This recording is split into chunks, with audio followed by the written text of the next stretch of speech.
Assalomu alaykum haydovchilar, bo'lajak haydovchilar, yaxshimisizlar, charchayapsizlarmi, joninglar omonmi? Yo'l harakatini o'rganib. Xo'p, bo'lmasa bugun o'sha 100, 101, 102 biletlarni ko'ramiz.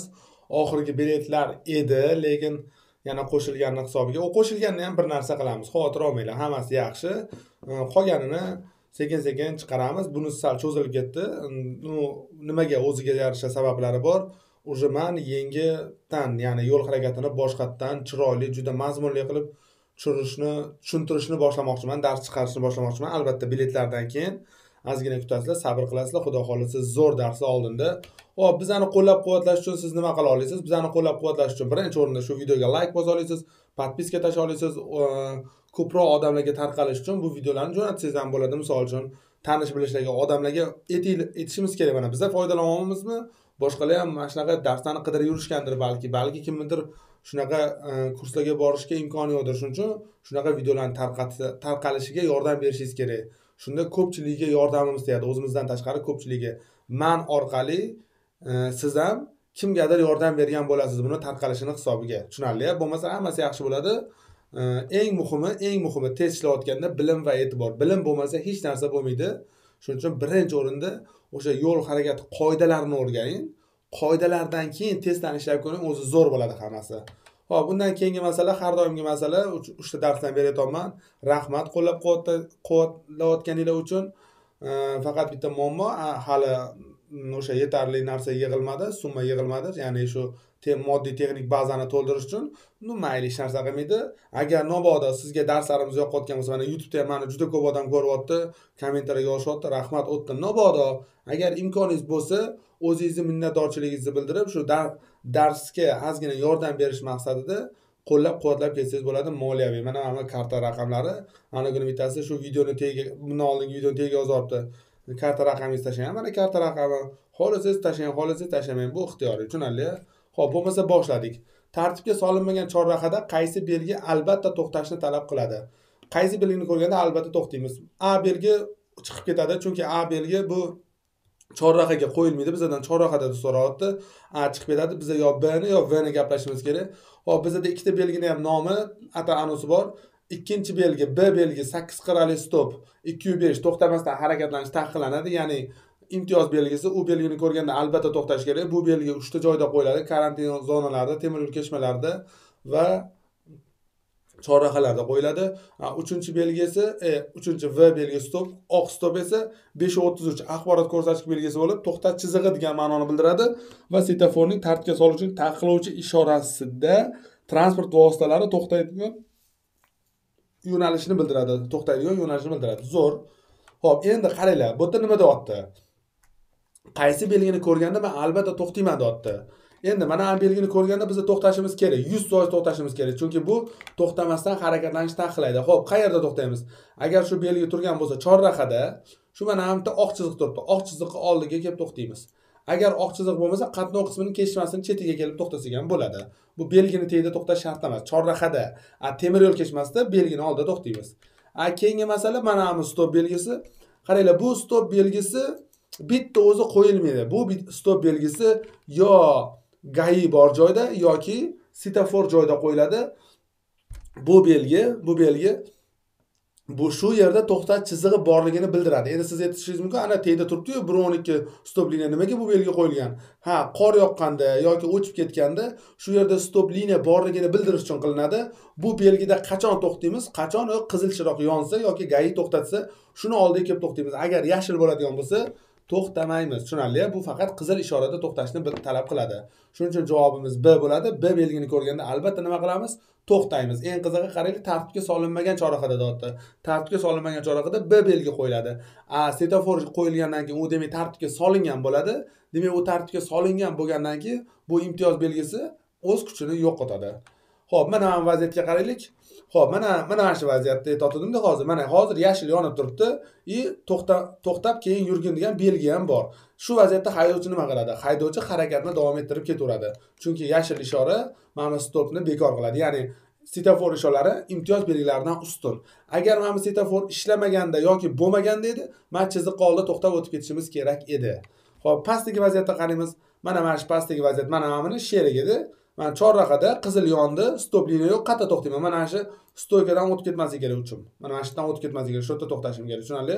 Yashil yongandan keyin yuraman. To'xtash chizig'ini bildiradi-da u. Mana vaziyatda chiziqni oldida to'xtayman. Mana shu vaziyatda chiziqni oldida to'xtashim kerak. Agar chiziq bo'lmasa, men qatnov qismini kesmasam, chekkasiga bundoq to'xtasam bo'ladi. Mana ham yo'lga chiqib ketmasam bo'ldi. Mana ham yo'lga chiqib ketmasam bo'ldi. Tushunarli? Juda ham oson savol bu. Xo'p, qaysi transport vositalari yo'nalishli transport vositalari hisoblanadi? Ya'ni endi yo'nalishli transport vositalari bu bo'yicha bilasizlar, atama bor, yo'nalishli transport vositalari. Ya'ni o'sha trolleybus, tramvay, avtobus va yo'nalishli taksi. Ya'ni bitta liniyada yuradigan va bekatlari mavjud bo'lgan, yo'lovchilar tashish uchun mo'ljallangan. Bular nima? Trolleybus, tramvay, avtobus va yo'nalishli taksi. Qaranglar, mana bu joyda ham tushuntirish kerak-da, yo'nalishli taksi bor, yo'nalishsiz taksi bor. Shuni bilib olishimiz kerak-da. Yo'nalishli taksi. Mana bu uchalasi yo'nalishli transport vositasi. Mana bu Gazel bu yo'nalishli transport vositasi. Yo'nalishli taksi, uzr adashdim. Bu mana bu yo'nalishli taksi. Bu yo'nalishli transport vositasi emas, yo'nalishli taksi, ya'ni bitta liniyada yuradigan taksi. Endi yo'nalishsiz taksi qanaqa bo'ladi desanglar, ana ko'chada qo'lda to'xtatamiz, lehkovoyi. U yo'nalishsiz taksi. Pulini bersangiz любой joyga ketadi. Bu pulini berasiz, faqat o'sha manzili bo'yicha yuradi, любой joyda to'xtaydi, lekin manzili bo'yicha yuradi. Manzildan chiqib keta olmaydi. Yo'nalishli taksi bu Gazel bilan Damas, yo'nalishsiz taksiga bu o'zimizda oddiy taksiga kiradi. Xo'p, chorrahadan birinchi bo'lib kesib o'tadi. Zo'r savol, 105-band, o'ng qo'l qoidasi. Yashilni o'ng tarafi bo'sh, demak u birinchi yuradi, qizilni keyin o'ng tarafi bo'sh edi, demak u ikkinchi yuradi va ko'k avtomobil oxirgi bo'lib chorrahani kesib o'tadi. Bu chista o'ng qo'l qoidasi. Demak, yashil avtomobil chorrahani birinchi bo'lib kesib o'tadi. Qatnov qismi yo'l chiziqlari bilan ajratilgan bo'lsa, haydovchilar qanday holatlarda qat'iy tasmalar bo'yicha harakatlanish kerak? Endi qaranglar-da, bu yerda zo'r savol ketyapti, faqat buni ma'nosini tushunib olish kerak. Rasm yo'qda, qiynalishlar mumkin. Qatnov qismi yo'l chiziqlari bilan ajratilgan bo'lsa, ya'ni qatnov qismi bu qora asfalt. Qora asfalt chiziqlari bilan ajratilgan bo'lsa, qanday holatlarda qat'iy tasmalar bo'yicha harakatlanish kerak? Ya'ni qat'iy tasma degan so'zni tushunib olishimiz kerak-da. 70-band bor, bu asos, mayli, kerak emas hozircha. Bizda mana bu, qaranglar. Qat'iy tasma degani mana bu hozir avtomobil qoidani buzyapti. Agar mana shu to'g'riga yursa, shu yo'nalishda. Nimaga? Chunki bu avtomobil qat'iy tasmada yurmayapti. Qat'iy degani mana yoki 1da yurgin yoki 2da yurgin degan ma'noda kelyapti-da. Tushunasizlarmi? Bu hozir 1 bilan 2 ning o'rtasida yuribdi. Tushunarli? Qat'iy tasmada degani yo 1da yurgin yo 2da yurgin deyapti. Lekin o'rtasiga tushib yurmagan deyapti. Ana endi haydovchi qanday holatda faqat shunaqa qat'iy tasmada yurish kerak deyapti. Birinchisi, faqat harakatlanish tasmalari uzluksiz sidirg'a chiziq bilan ajratilgan bo'lsa. Demak, mana bu palasa bir bo'ladigan bo'lsa, men qat'iy tasmada yurishim kerak ekan. Mana bu palasa bir bo'lsa, men qat'iy tasmada yurishim kerak ekan. Bo'lmasa qolgan vaziyatda bosib yursam bo'lar ekan. Bu noto'g'ri. Bu palasa shunchaki tasmani chetini bildiradi. Uzuq bo'ladimi, bir bo'ladimi, farqi yo'q. Haydovchi baribir nima qilish kerak? Qat'iy tasmada yurish kerak. Birinchi javob noto'g'ri. Ikkinchisi, faqat harakatlanish serqatnov bo'lganda. Demayman. Mana shu word bu nima deyapti? Mana yo'l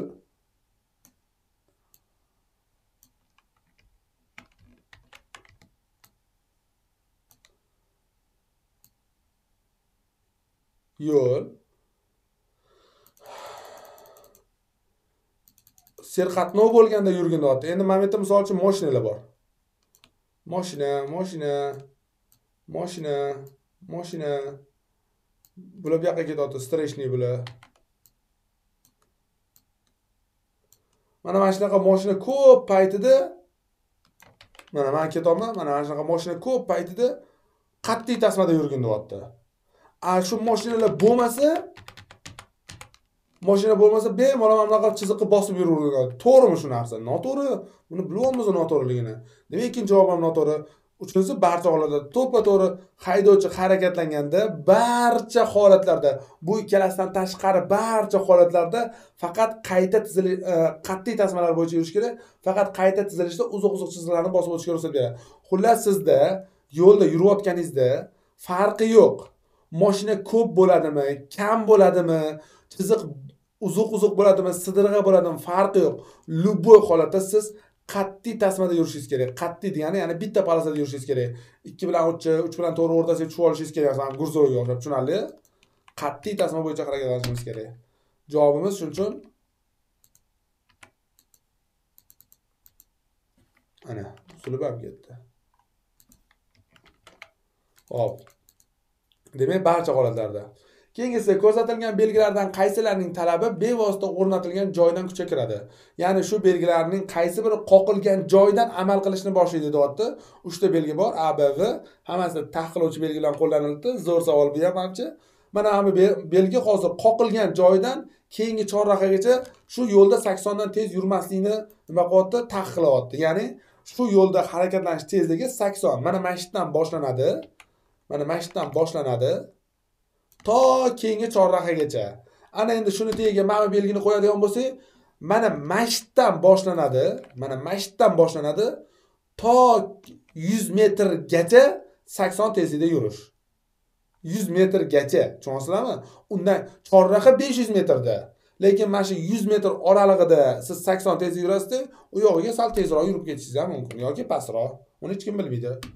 Xo'p, ana endi mana belgi hozir shu qoqilgan joydan to keyingi chorrahagacha 80 da yurgan deydi. Ya'ni mana bitta 40 70 50 variantda.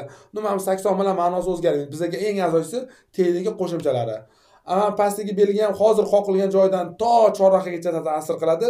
Lekin mana tagiga mana belgini qo'yadigan bo'lsak, bu joydan hozir mana shu joydan keyin 300 metrgacha shu oldingi tezlikda yuramizda 300 metrdan keyin 80 da yurishni boshlaymiz. Kak ogohlantiruvchi bo'lyapti-da bu yerda hozir. Shuning uchun javob A bilan V. Hozir A bilan B belgilar qoqilgan joydan kuchga kiradi. A V belgisi 200 metrdan keyin kuchga kiradi. Ya'ni hozir keyin degan belgilarda bu yerda. Hop, chorrahani ikkinchi bo'lib qaysi transportasiga ketib o'tadi? Ikkinchi bo'lib zo'r. Hop, bizda qarovimiz tramvay bilan yashil avtomobilda qo'shimcha tarmoq, demak qizil avtomobilda asosiy tarmoq yongan bilasizlar. Qo'shimcha tarmoqda harakatlanayotgan haydovchilar asosiy tarmoqdagi transportlarga yo'l berish kerak. 100-band. Demak bu yerda ikkinchi bo'lib o'z-o'zidan yashil bilan tramvay o'tadi. Chunki qizil birinchi o'tadi. Qizilda chunki asosiy yashil, bizada qo'shimcha yashil. Xo'p, asosiy yo'l, zo'r savol. Asosiy yo'l degan atama bor. Asosiy yo'l o'zi qaranglar, chorrahada mana chorraha. Chorrahada har doim ikkita yo'l yo tutashadi, yo kesishadi, yo ayriladi. Lekin chorrahada bir qarasangiz asosiy yo'l bo'ladi, bir qarasangiz asosiy yo'l bo'lmaydi. Ana o'sha asosiy yo'lni qanaqa qilib aniqlaymiz? Mana bu chorrahada hozir asosiy yo'l yo'q. Mana bu yo'lning kattaligi, mana bu yo'lning kengligi, tekisligi hech narsani hal qilmaydi. Mana bu o'rtada ajratuvchi mintaqa borligi yoki tramvay izini borligi hech narsani hal qilmaydi. Chorrahada asosiy yo'lni ikkitagina narsa bilan farqlasa bo'ladi. Yo yo'l belgilari yoki qoplamasi. Agar hozir mana bizda turgan yo'l, bizda ko'rayotgan mana bu yo'l agar asfalt bo'lib turib, yonimizdagi o'ng bilan chapdagi yo'llar turpoq bo'lganda, bizning yo'limiz unga nisbatan asosiy bo'lardi. Lekin hozir bu yerda ikkalasi ham asfalt, belgilari yo'q. Demak, bu chorrahada asosiy yo'l yo'q, tushunali? Bu yerdagi yo'llar teng ahamiyatli. Ana endi mana bu vaziyatda ko'rsak bo'ladi. Mana bu vaziyatda ham belgilar yo'q. Lekin mana qizil bilan chizgan yo'lim bu asosiy yo'l, bizda turgan yo'l ikkinchi darajali yo'l. Qatdan bildim, chunki e'tibor beringlar, bu yerda turpoq. Tushunarli? Turpoqli yo'lga nisbatan qattiq qoplamali yo'l ikki asosiy yo'l hisoblanadi. Xo'p, ana endi asosiy yo'l belgilarini mana ham belgilar ham hal qilib asosiy yo'l bilan kesishuv, asosiy yo'l bilan tutashuv va avtomagistral. Shu belgilar o'rnatilgan yo'llar ham asosiy hisoblanadi. Bu ham juda ham oson. Ikkinchi javob tuproqli yoki shag'alli yo'lga nisbatan qattiq qoplamali asfalt va sement, betonli va shunga o'xshashlar yotqizilgan yo'l asosiy yo'l hisoblanadi. Tushunarli? Qolgani qaranglar, toshli yo'lga nisbatan asfalt qoplamali yo'l. Barcha javoblar to'g'ri. Ikkinchi ikki tasmali yo'lga nisbatan 3 yoki undan ko'p tasmali yo'l. Mana aytayotgan gap. Ya'ni menda misol uchun tasavvur qilinglar.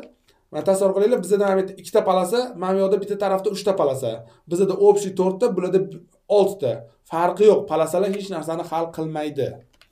Xo'p, old chiroqlar va orqa gabari chiroqlari ishlamayotgan transport vositasi harakatini davom ettirish taqiqlanadi. Ya'ni haydovchining majburiyatlarida bor, tormoz tizimi rul boshqaruvi ishlamayotgani uchun moslamalar avtopoyezd tarkibida nosoz bo'lgan, sutkaning qorong'u vaqtida yoki ko'rinish cheklangan vaziyatlarda yonmaydigan fara chiroqlar va orqa fara gabarit fara chiroqlari yomg'ir yoki qor yog'ayotgan vaqtda oyna toza ishlamayotgan transport vositasidan boshqarish. Ya'ni taqiqlanadi, haydovchiga quyidagilar taqiqlanadi deganda, farasi ishlamayotgan mashinani kechqurun haydash. Tushunarli? Barcha javoblarda ko'rsatilgan holatlar, ya'ni kechqurun ham, tuman tushganda ham fara ishlamayotgan bo'lsa, sizga u transport vositasidan boshqarish taqiqlanadi. Mana, birinchi mashinaga e'tibor beringlar, ikkinchi polosada sekin yurib ketyaptilar, lekin hech qanaqa fara ishlamayapti. Tushunarli? Shuning uchun bu narsaga ehtiyot bo'lasizlar. Xo'p, qaysi belgi tartibga solinmagan piyodalar o'tish joyi yaqinlashayotganligi haqida ogohlantiradi. Bu yerda V belgi o'z-o'zidan, 3-turgan belgi o'z-o'zidan chiqib ketadi. U belgi umuman piyodalar o'tish joyiga aloqasi yo'q. Bizda javob yo A bo'ladi, yo V bo'ladi. Mana ikkita belgini ham biz qo'yganmiz. Bu A belgi, uchburchak belgi ogohlantiruvchi, ya'ni piyodalar o'tish joyi deb nomlanadi.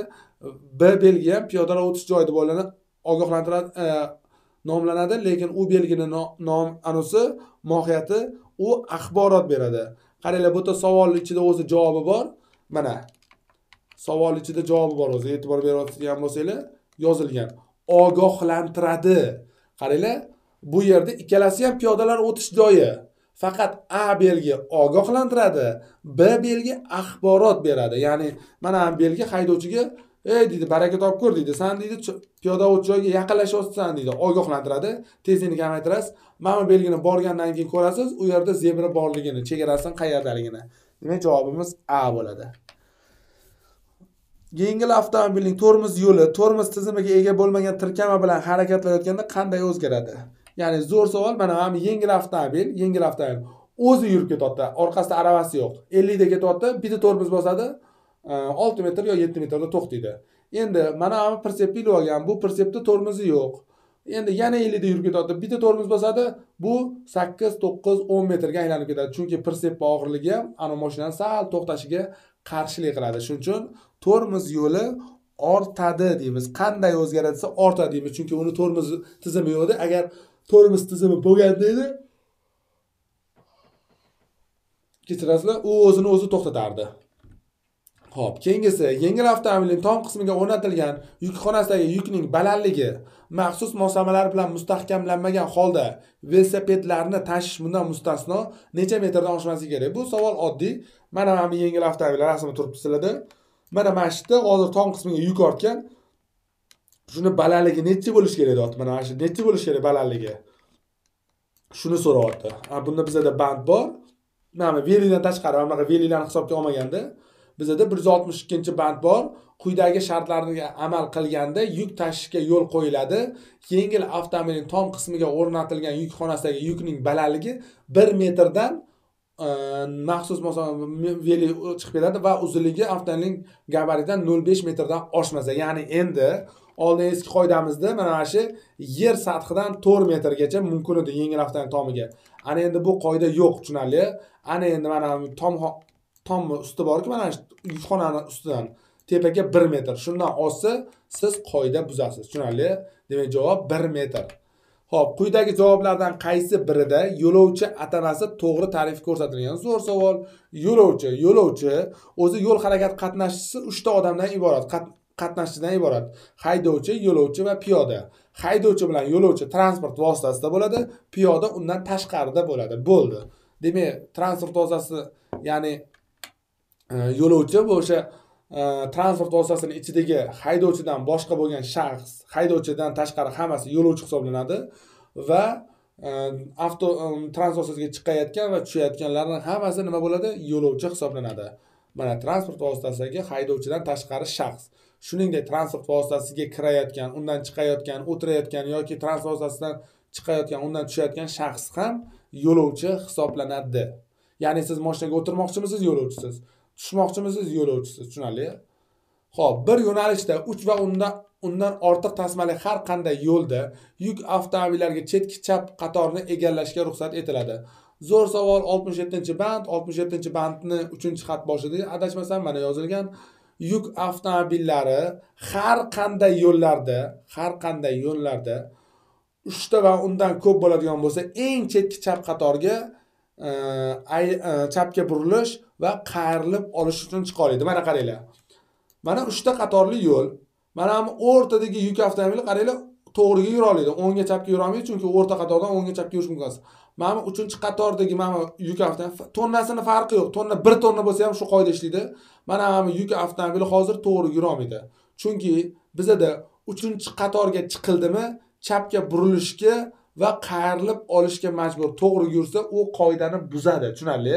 Yuk avtomobillar 3-qatorga chiqdi. Har qanday yo'llarda, ya'ni u aholi punktlaridan tashqaridami, aholi punktlarining ichidami farqi yo'q. 3 ta qatorli yo'llardan 3 va 4 qatorlarga chiqdimi yoki 3 ga yoki undan keyingi eng chetki chap qatorga chiqdimi bo'ldi. U qoidani buzadi. Qaranglar, daji yuk avtomobilida shunaqa cheklov bor. Mana ham o'rtadagi yuk avtomobil sekin yuryapti.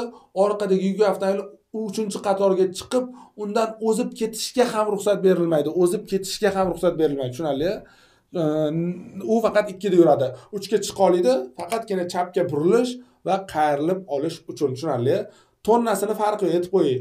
Tonna yarim tonnalik gurzo, ya'ni labo ham 3-qatorda yura olmaydi. 3-qatorga chiqdimi, chapga burilishi va qayrilib olishi majbur.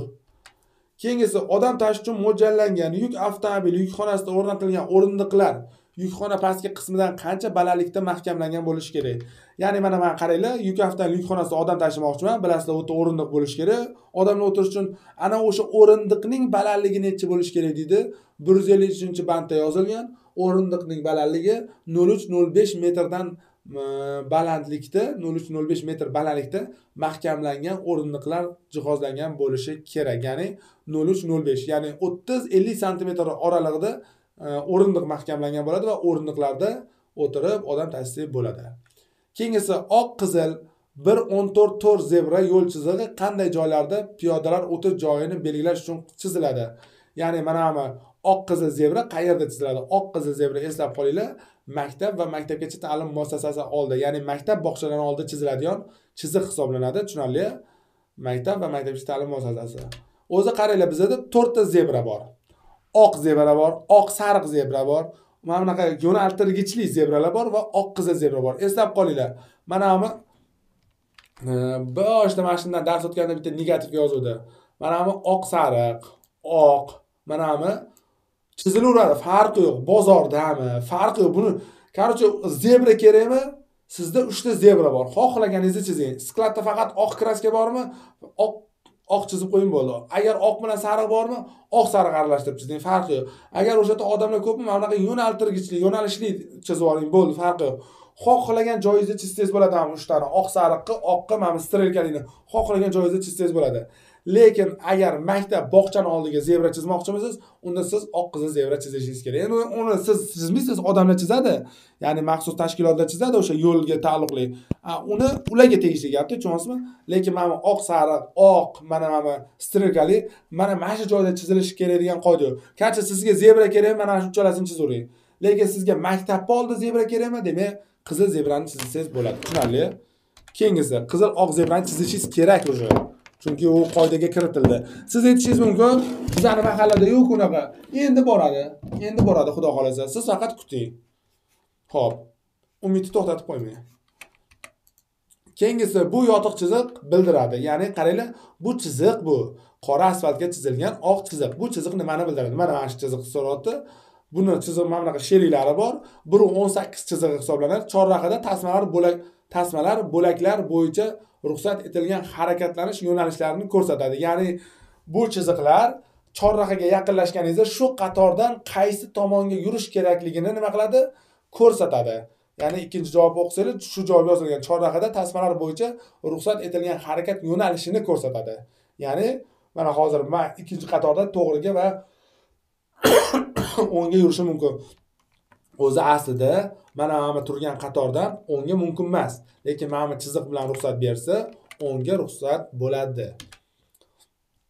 Kesishayotgan qatnov qismi chetiga qanchadan kam masofa qolganda to'xtash taqiqlanadi? Zo'r savol. Kesishayotgan qatnov qismiga 91-bandda yozilgan qatnov qismi kesishmalari va kesishayotgan qatnov qismi chetiga 30 metrdan kam masofada to'xtash taqiqlanadi. Ya'ni siz mana bu chorrahada turganingizda, shunaqa chorrahada bo'lsangiz, mana bu yerda hozir mana qilamiz. Mana bu qatnov qismi kesishmalari. Mana bu qatnov qismi kesishmalari. Shu kesishmada to'xtash mumkin emas va shu kesishmadan har tomonga 30 metrdan kam bo'lgan masofada to'xtash taqiqlanadi. Nimaga? Chunki bu chorrahada burilayotganga yoki burilib bo'lganga xalaqit bermaslik uchun. Tushunarli? Chorrahada 30 metrdan kam bo'lgan masofada, ya'ni kesishmalarda farqi yo'q. To'xtash taqiqlanadi. Transport vositalarining qayrilib olish joylarida va unga yetmasdan yoki o'tib qanchadan kam masofada to'xtash taqiqlanadi. Zo'r savol. Mana endi bu o'sha anoni sal teskarisi. Bu o'sha 91-bandning ikkinchisi, boshqa joydan, boshqa xat boshidan keltiring. Mana bu qayrilib olish joyi. 91-bandda yozilgan qayrilib olish joylarida to'xtash mumkin emas. Demak bo'ldi. Mana bu joylarda to'xtash mumkin emas. Mana shu to'g'risida. Mana bu yerda mashina turishi mumkin emas. Tushunarli? Mana bu yerda to'xtash mumkin emas. Bu yerda ham qayrilib olish joyi bor edi chunki. Ana endi shundan oldin va keyin ham qoida borda, eng qizig'i. Shunga 30 metr, bu yoqqa ham 30 metr, bu yoqqa ham 30 metr, bu yoqqa ham 30 metr masofada to'xtash taqiqlanadi. Ya'ni qayrilib olish joylariga yetmasdan yoki o'tib 30 metrdan kam joyda 30 metrdan kam masofada to'xtash mumkin emas.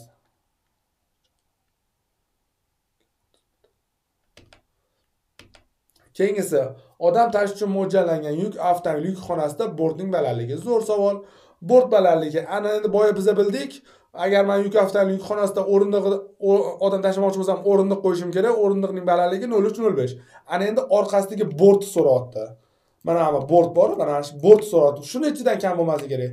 Endi buni ham bandi boyiga 153-band 1.3 metrdan kam bo'lmasligi kerak. Mana yozib qo'yibdi. Qaranglar, yukxonasidagi borti 1.3 metrdan kam bo'lmasligi kerak. Faqat endi u 1.3 qaranglar, o'rindiq 0.3-0.5, bortning balandligicha 1.3 dan kam bo'lmasligi kerak. 1.2 bo'lsa qoidani buzasiz. 1.3 bo'lsa, 1.5 bo'lsa qoidani buzmaysiz. 1.3 metrdan kam bo'lmasligi kerak. Tushunarli? Qaranglar, mana ikkita bir xil savol. O'rindiqlarning balandligi 0.3-0.5, yukxonadagi bortning balandligi esa 1.3 metrdan kam bo'lmasligi kerak. Maktab va maktabgacha ta'lim tashkilotlari atrofidagi yo'llarda 300 metrgacha bo'lgan masofada qanday eng yuqori tezlik harakatlanishga ruxsat etiladi? Mana savol ham sal noto'g'ri-yu. Mayli, amallab tushuntirishdi. Qaranglar, bu yerda bitta narsa bor-da. Savol o'zi aslida savol berish uchun ham qandaydir bilim bo'lish kerak. Savol berish ham bu ham bitta mahorat. Endi misol uchun bilmasdan turib ham savol bersa bo'ladi. Mana misol uchun bular hozir bu savolning javobini bilib turib, odamlarga savol qilib yozyapti bu programmistlar. Lekin aslida prosta tak darsda o'tirganingizda ham savol berish uchun bilim bo'lish kerak. Savol berish ham oddiy narsa emas-da. Mana shu yerda ham hozir savol sal noto'g'ri yozilgan, mayli hech narsa qilmaydi. Maktab va maktabgacha tashkilotlar oldida 30 metrdan 300 metrdan oldin, 300 metrdan keyin biza 30 km tezlikdan oshirmasdan maksimal tezlik 30 km tezlik, tushunarli? O'zib ketish deb nimaga aytiladi? Zo'r savol. O'zib ketish deb nimaga aytiladi? O'zib ketish degan atama bor. O'zib ketish bu o'sha bir yo'nalishda qo'shni qatorga o'tib, sekinroq yurayotgan mashinadan o'tib ketish, tushunarli? Mana transport vositasining bir yo'nalishda transport vositasi tezligidan ortiq tezlikda harakatlanish, ya'ni yonidan prosta o'tib ketasiz. Qarama-qarshiga chiqmasdan. Agar siz qarama-qarshiga chiqsangiz, unda u quvib o'tish bo'lib qoladi. Pastdagi rasm quvib o'tish, tepadagi rasm qizil avtomobil, mana bardovi bor-ku. Mana avtomobil, mana bardovi avtomobil, mana qizil avtomobil hozir o'zib ketdi. Chunki u yonidagi qatorga o'tdi. Qarama-qarshiga chiqsa, unda u quvib o'tish hisoblanadi. To'siq deb nimaga aytiladi? Zo'r savol. Menimcha mana shu oxirgi biletlarga hammasiga shu atamani yig'ib qo'yishganmi deyman-da. To'siq deb yo'lning qatnov qismida harakatsiz holda bo'lgan jism, buzilib qolgan transport vositasi, tushib qolgan yuk, yiqilgan daraxt va boshqalar. Ya'ni to'siq. Mana shularning hammasi hozir to'siq, tushunarli? Bular to'siq. To'siqni nima qilamiz? Aylanib o'tamiz yoki chetlab o'tamiz. Bu 6-band atamalar degan mavzuni yaxshilab ko'ring. Bular juda ham kerak bo'ladi sizga. Xo'p, qayta tizilish deb nimaga aytiladi? Qayta tizilish bu ham atama. Qayta tizilish dastlabki harakat yo'nalishini saqlagan holda o'z harakatlanish tasmasidan boshqa harakatlanish qatoriga o'tish.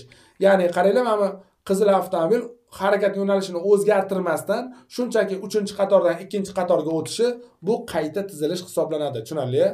Ana javobi. 6-bandni o'qinglar, mana shu hammasi 6-bandga tegishli. Atamalar degan darsim bor-ku, shunga tegishli narsalar.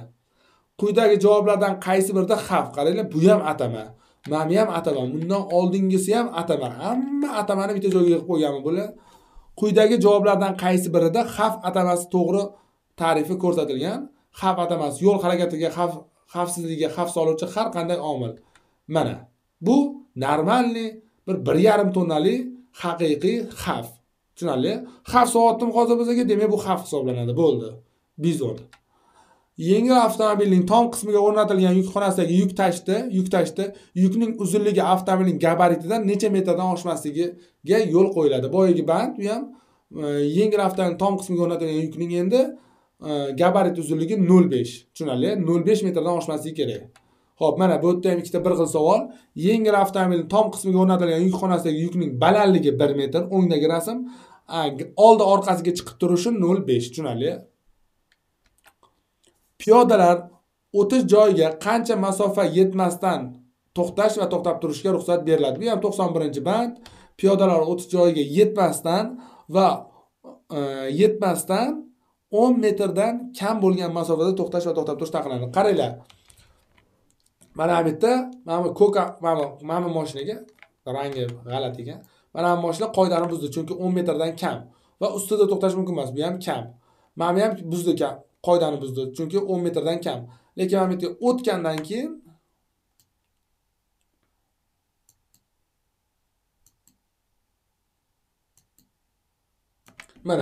mana qizil joyda to'xta chizgan joyimda bemalol to'xtatib bo'ladi. O'tgandan keyin qoida yo'q. Qoida yetguncha 10 metr. Bekat maydonchalaridan harakatlanish yo'nalishi bo'ylab qanchadan kam masofa yetmasdan va o'tib ketib to'xtash va to'xtab turish taqiqlanadi. Bu ham 91-band, 15 metr. Ya'ni biza bekat turgan joyda bekatda to'xtashimiz mumkin emas. To'xtash mumkin qachonki odam tushirish va chiqarish. Prosta to'xtamoqchimisiz? Ana bekat degan belgidan har ikki tomonga 15 metr yoki mana arrasimon chiziq bor-ku, undan nima qilasiz? Har ikki tomonga 15 metrdan kam bo'lmagan masofada to'xtatasiz. Agar 15 metr ichida to'xtasangiz, qoidani buzasiz. 750 metr. Undan o'tib to'xtashingiz kerak. Bu legenda savol-ku. Ko'rsatilgan joyda to'xtashga ruxsat etiladimi? Zo'r savol. Brutor chizig'i turibdi. To'xtash taqiqlanadi. Bu javob to'g'ri. Bu javobni ham chiqarib qo'yman, javobini olaman. Ana endi bir paytlar esingizda bo'lsa, biz ham mana bu savolni ko'rdik. 288-savol. Ko'rsatilgan joyda to'xtashga ruxsat etiladimi? Bu savolda biz ruxsat etiladigan javobni topdik. Mana ruxsat etiladi va ana o'sha paytda nechidir yil oldin mana bu savolni men xatoligini isbotlab ketdim. Qaranglar, ikkalasi bir xil savol mana. Ikkalasi bir xil savol, struktura bir xil. Tasmalar soni 2 ta, ikkalasi ham yo'l yoqasida turibdi, ikkalasi ham aholi punktida va ikkalasi ham qarama-qarshi yo'nalishda turibdi. Qarama-qarshi yo'nalishda turibdi. Bittasida ruxsat etiladi, bittasi taqiqlanadi dedi. Ana o'shandan keyin endi mana rasmni, mana izohini ko'rish uchun sotib oling deyapti. O'sha paytda tekin edi. Izohini bossangiz, brutor chizig'i bor deb chiqarardi-da. Mana bu yerda brutor chizig'i bor ekan. Mana joyda hozir brutor. Qani brutor chizig'i bu yerda? Brutor chizig'i yo'q bu yerda. Mana bu joy yo'l yoqasi bu. Ozgina o'tli joyi bular brutor chizig'i deb qabul qildi. O'shanda men aytdim, brutor chizig'i mana bunaqa bo'ladi. Asfaltni asfalt chetiga chizilmaydi u. Asfalt sal bu yorog'iga chiziladi. U yoqda asfalt qolish kerak, stop chiziq borligini ko'rsatish uchun degdim-da. Shu strillar tap qildi-da, mana bunaqa qilib rasmga o'zgartirib qo'yishdi-da. Baraka topkunlar, omadini bersin. Prosta bu savol xato edi bir paytlar. Uni to'g'rilab ketdik. Mana men unga kelgunimcha o'sha to'g'rilab qo'yishdi, malades. Endi bunda ham mana yolg'on gapirishmagan, o'zi chotga qilishgan mana. Brutor chizig'ini chizgan, ana o'tli joyga ozgina asfalt chizishgan. Xullas, Photoshop zo'r chiqqan, gap bo'lishi mumkin. Chiziq ideal chiqqan. Photoshopligi bilinmayapti. Qaranglar, vashi chiroyli chiqqan. Undan ko'ra shuni taqiqlanadigan javobni ruxsat etiladigan javobga o'zgartirib qo'ygan yaxshi bo'lardi. Endi bular o'zini gapidan qaytgisi kelmadi, lekin hozir chiziq shunaqa ideal chizilgan, gap bo'lishi mumkin emas, zo'r. Xo'p, buni bo'lmasa to'g'riladik. Bir paytlar mana hamma slayd orqali biz buni to'g'rilab ketdik. Ana endi biz nima qilamiz? bu javobda haqiqatan to'xtash taqiqlanadi, chunki anta brutor chizig'i bor. Yo'q, brutor chizig'i bunaqa bo'lmaydi deb hozir bu savolga ham xato deb berib ketsam hozir nima qilishar ekan? Men shunga hayronman-da. Mayli, odamlarni chaqirtmaylik, to'xtash mumkin emas, chunki bu yerda brutor chizig'i turibdi.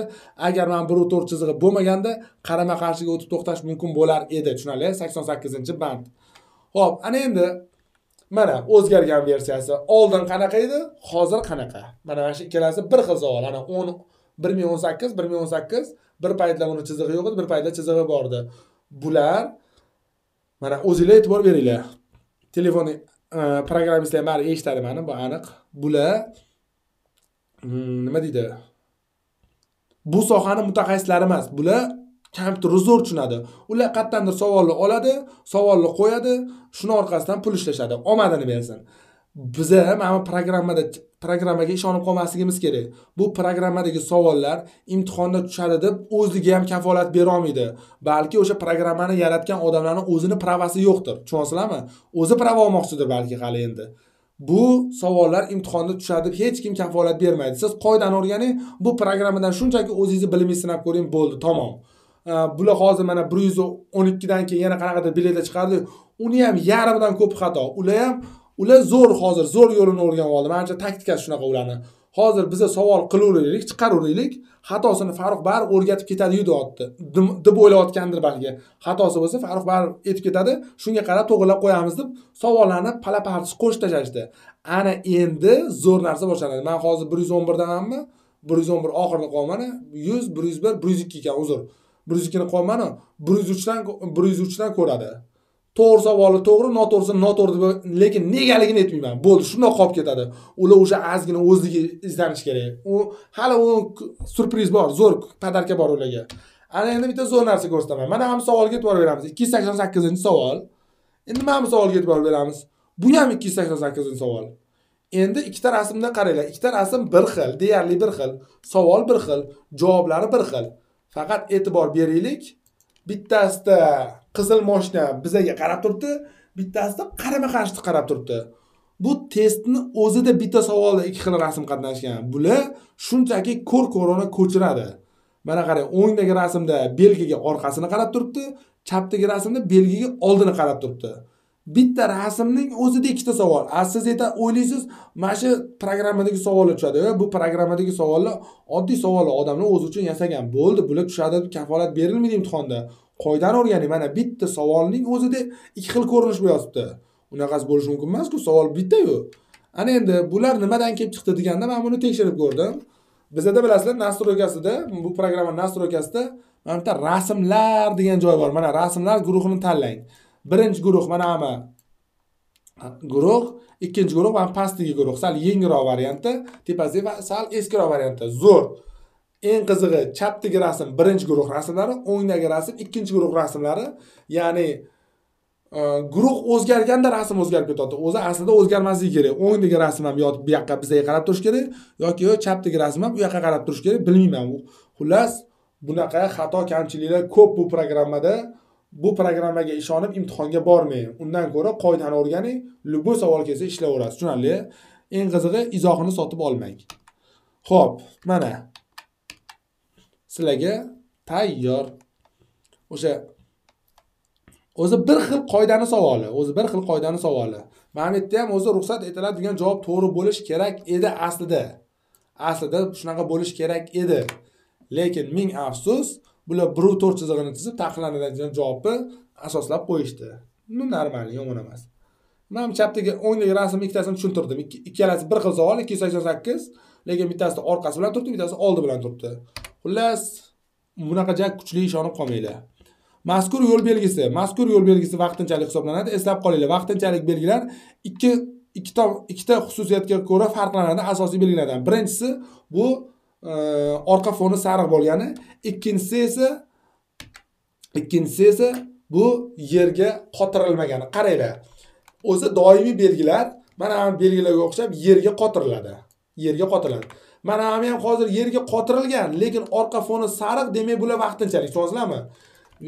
Yerga qotirilgan belgilar doimiy bo'ladi. Agar u yerga qotirilgan bo'lib turib orqa foni sariq bo'lsa, demak u vaqtinchalik bo'ladi. Lekin vaqti orqa foni sariq bo'lmasa ham, mana hamma belgi ham hozir vaqtinchalik. Mana hamma buyuruvchi belgi ham vaqtinchalik, dumaloq ko'k. Bu vaqtinchalik. Qayerdan bildim? Bu chunki mana qaranglar, nima qilingan? Tirgakka qo'yilgan, ko'chma tirgakka. Vaqtinchalik belgilar ikki turga bo'linadi. Ular ko'chma tirgaklarga o'rnatiladi, ya'ni yerga qotirilmaydi yoki orqa foni sariq bo'ladi, tushunarli? Shundan farqiga borib olasizlar vaqtinchalik belgilarni. Qoidalarga ko'ra shatakka olish vaqtida bir-biriga ulangan transport vositalari tarkibining qanday umumiy uzunligiga yo'l qo'yiladi? Zo'r savol. Mana mashinalarni hozir boshidan oxirigacha necha metrdan oshmasligi kerak? Bizda qoidada yozilgan, bu masala 20 metrdan oshmasligi kerak.